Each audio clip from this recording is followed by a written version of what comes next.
પોરબંદરમાં ₹15 કરોડના ખર્ચે બનાવનારા આઇકોનિક રોડ પ્રોજેક્ટને લઈને મહાનગરપાલિકાએ કાર્યવાહી તેજ કરી છે, જેમાં છાયા ચોકીથી છાયા ફુવારા સુધીના માર્ગ પર આવેલા અંદાજે 150 દબાણોને દૂર કરવા નોટિસ પાઠવાઈ છે.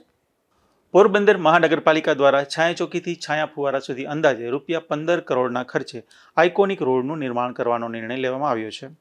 આ પ્રોજેક્ટને સાકાર કરવા માટે માર્ગ પર આવેલા દબાણો દૂર કરવાની પ્રક્રિયા શરૂ કરવામાં આવી છે.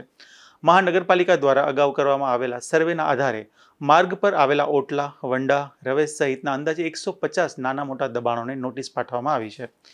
નોટિસમાં સંબંધિત મિલકત ધારકોને દબાણ અંગેના આધાર પુરાવા મહાનગરપાલિકા સમક્ષ રજૂ કરવા જણાવ્યું છે.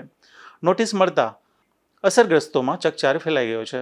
જોકે કેટલાક સ્થાનિકોનું કહેવું છે કે તેમની પાસે મિલકત સંબંધિત જરૂરી પુરાવા ઉપલબ્ધ છે અને તે મહાનગરપાલિકા સમક્ષ રજૂ કરવામાં આવશે.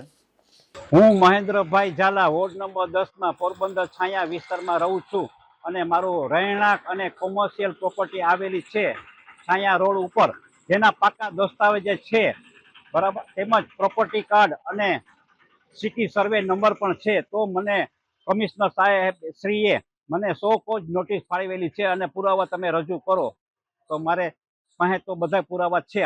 ઉલ્લેખનીય છે કે અગાઉ પણ આ જ માર્ગ પર અનેક ઓટલા અને અન્ય દબાણો દૂર કરવામાં આવ્યા હતા. હવે ફરી એકવાર નોટિસો પાઠવાતા આઇકોનિક રોડ પ્રોજેક્ટ અને દબાણ દૂર કરવાની કાર્યવાહી શહેરના ચર્ચાનો વિષય બની છે. નિપુલ પોપટ સાથે અશોક થાનકી, ગુજરાત ન્યૂઝ, પોરબંદર.